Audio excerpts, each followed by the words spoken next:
அம்மாவின் கிராமத்து சமையலில் இன்றைக்கி நம்ம வாழைப்பூ வச்சு வடை செய்ய போகிறோம். இந்த வாழைப்பூ ரொம்ப நல்லது உடம்புக்கு, முக்கியமாக அல்சருக்கு ரொம்ப நல்லது, வயிற்று புண்ணெலாம் நல்லா கேட்கும். இதை நம்ம வடையாக செஞ்சு பிள்ளைங்களுக்கு கொடுக்கலாம்.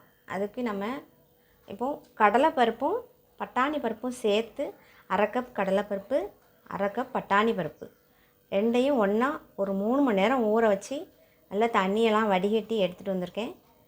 இது கூட நம்ம காரத்துக்கு தேவையான 2 வத்தல், சோம்பு, காயம், இஞ்சி, வெள்ளைப்பூடு, கொஞ்சம் உப்பு சேர்த்து நம்ம கரகரப்பாக வடைக்கு பருப்பு வடைக்கு எப்படி அரைப்போமோ அதே மாதிரி அரைச்சிட்டு வந்துடலாம். நம்ம பருப்பை நல்லா அரைச்சாச்சு, வத்தல் உப்பு எல்லாம் போட்டு இப்படி கரகரப்பாக அரைச்சிட்டு வந்தாச்சு. இதில் சின்ன வெங்காயம், நல்லா குட்டி குட்டியாக கட் பண்ண சின்ன வெங்காயம், பச்சை மிளகாய், கருவேப்பிலை இதை போட்டுக்கலாம்.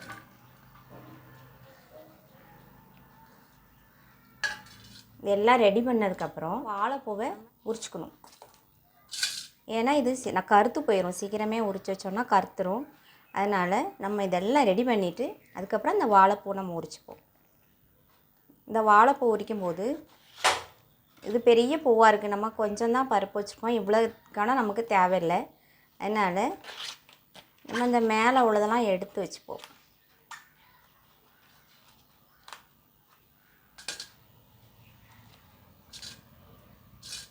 இதை நம்ம வச்சுக்கலாம்.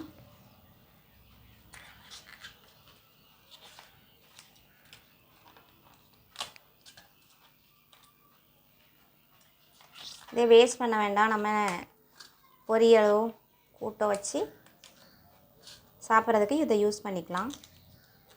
இது போட்டால் நமக்கு ரொம்ப கசப்பாக துவர்ப்பாகவும் இருக்கும். அதனால் இந்த மேலே உள்ளது பெருசு பெருசாக இருக்கிறத எடுத்துங்க.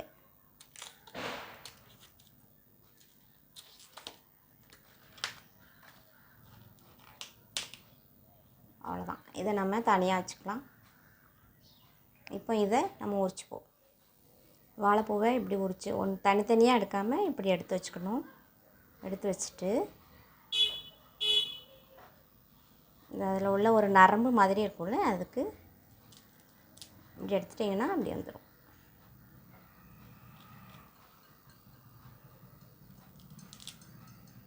இப்படி வந்துடும்.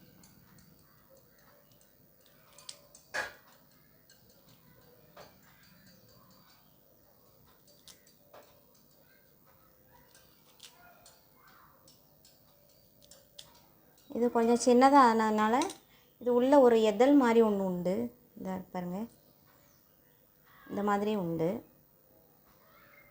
இது பெரிய பூவில் தான் அப்படி இருக்கும், சின்ன பூவில் இதில் எடுக்கணும்னு அவசியம் இல்லை.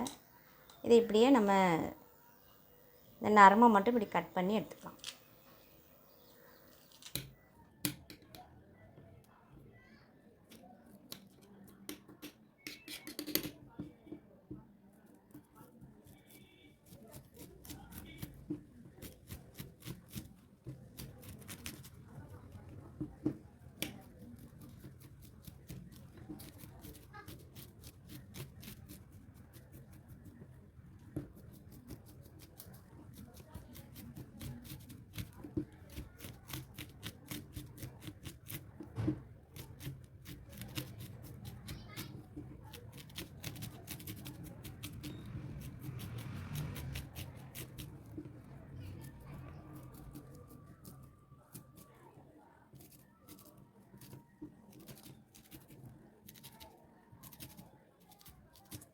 கம்பு மட்டும் தனியாக வந்துடுச்சு. இதை இப்போ நம்ம உடனே இதில் போட்டோன்னா கருக்காது.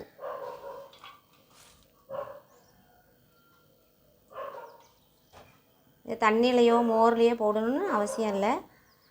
அதுக்கு தான் நம்ம எல்லாம் பருப்பெல்லாம் அரைச்சி எல்லாம் ரெடி பண்ணி வச்சுட்டு நம்ம வாழைப்பூவை கட் பண்ணணும். இதை இப்போ நம்ம நல்லா பிசைஞ்சிக்கலாம்.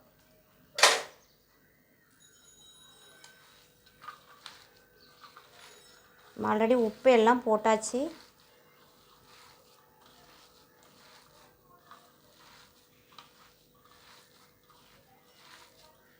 நம்ம சின்ன வெங்காயம் எதுக்கு போட்டுக்கோன்னா இந்த வாழைப்பூ சமயத்தில் உதிர்ந்துடும். அதனால் சின்ன வெங்காயம் போட்டோன்னா அது கொஞ்சம் தண்ணி விட்டு கொஞ்சம் ஈரப்பதம் அது எடுக்கும்.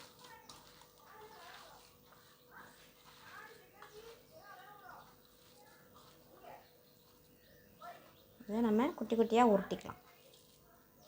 இப்போ அடுப்பில் எண்ணெய் காய வச்சுட்டு வந்துடுவோம்.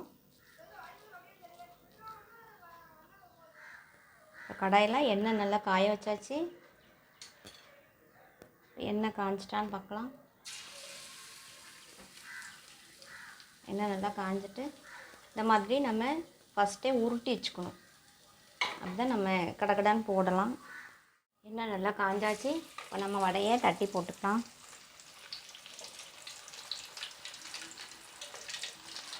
வடை போடும்போது நல்ல அடுப்பை வந்து ஹை ஃப்ளேமில் வச்சுக்கோங்க.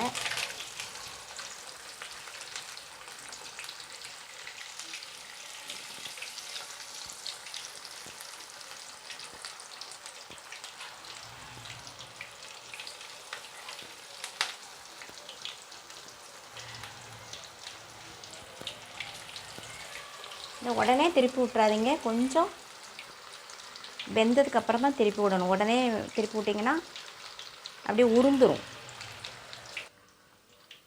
லைட்டாக வடை வெந்தோடனே அதே மேலே மிதந்து வந்துருச்சு பாருங்கள். இந்த ஸ்டேஜில் நம்ம திருப்பி போட்டுப்போம்.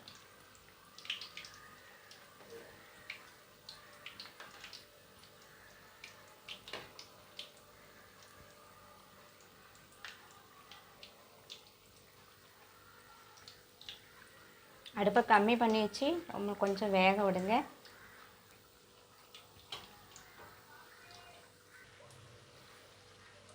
இந்த வடை நல்லா வெந்துருச்சு. நமக்கு நிறம் மாறிடுச்சு, நல்லா தெரியுது பாருங்கள். இந்த ஸ்டேஜில் நம்ம எடுத்துக்கலாம்.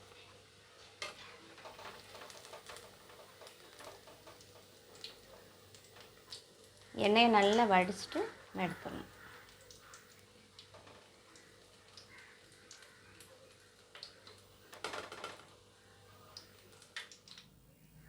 வாழைப்பூ வடையை சுட்டு எடுத்துகிட்டு வந்தாச்சு.